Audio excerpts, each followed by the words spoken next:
La bourse de Paris consolide après son récent rebond, alors que le baril de brut et Wall Street repartent à la baisse.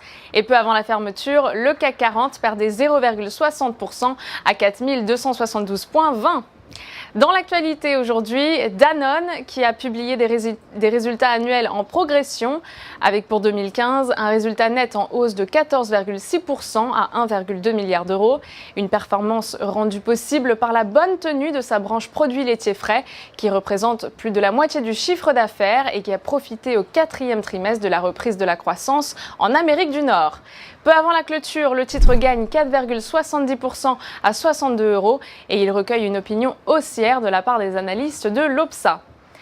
Dans l'actualité également, Icade qui accuse l'une des plus fortes baisses de l'indice SPF 120 ce mardi. Le groupe a annoncé avoir passé pour 470 millions d'euros de dépréciation dans son portefeuille immobilier, entraînant une perte nette de 207 millions d'euros en 2015, même si les investisseurs se montrent plus optimistes pour l'avenir.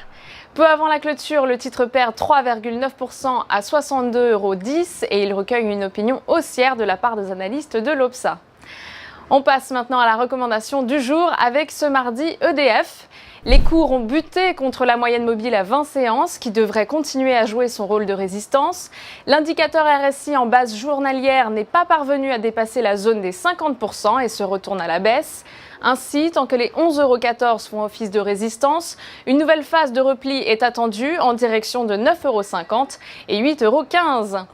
Pour jouer cette valeur, nous vous conseillons l'achat du warrant put A9 46T d'Unicredit avec un prix d'exercice à 9 € et une date de maturité située au 14 septembre 2016.